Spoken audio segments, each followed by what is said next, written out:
Welcome to बोलते हाथ। Friends, आज की इस वीडियो में हम आपको बताएंगे कि वो कौन से 6 अहम वाक़यात हैं जो साल 2023 में एक्वेरियंस वालों के साथ हो सकते हैं। ये अहम वाक़यात पॉजिटिव हैं या नेगेटिव, और ये वाक़यात कौन सी डेट और मंथ में होने जा रहे हैं। पहली बड़ी अहम प्रेडिक्शन ये है कि जुपिटर 21 अप्रैल को आपके तीसरे घर में ट्रांजिट करेगा और इसकी नज़र आपके 7वें घर पर पड़ेगी। तो 21 अप्रैल के बाद आप कोई लग्जरी आइटम या फिर कोई महंगी आइटम ख़रीद सकते हैं, गाड़ी या प्रॉपर्टी वगैरह भी ख़रीद सकते हैं।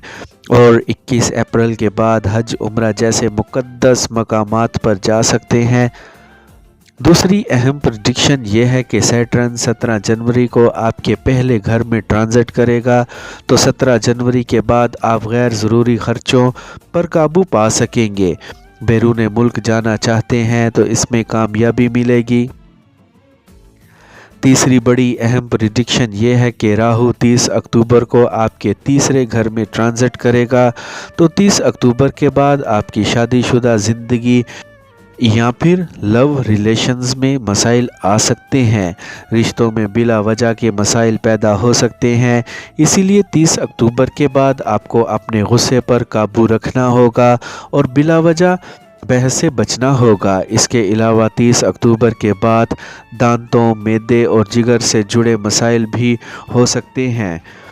चौथी अहम प्रेडिक्शन ये है कि वीनस दिसंबर से आपके नसीब के घर में आ जाएगा। तो आपकी ज़िंदगी में दिसंबर के महीने में कोई बड़ा चेंज आ सकता है। कोई एक अच्छी जॉब मिल सकती है या जॉब में प्रमोशन हो सकती है। आपके कैरियर में कोई बड़ा पॉजिटिव चेंज आ सकता है या आप कोई प्रॉपर्टी ख़रीद सकते हैं। पांचवी अहम प्रेडिक्शन ये है कि सैटर्न जब 17 जनवरी को आपके पहले घर में आएगा तो इसकी नज़र आपके 7वें घर पर पड़ेगी।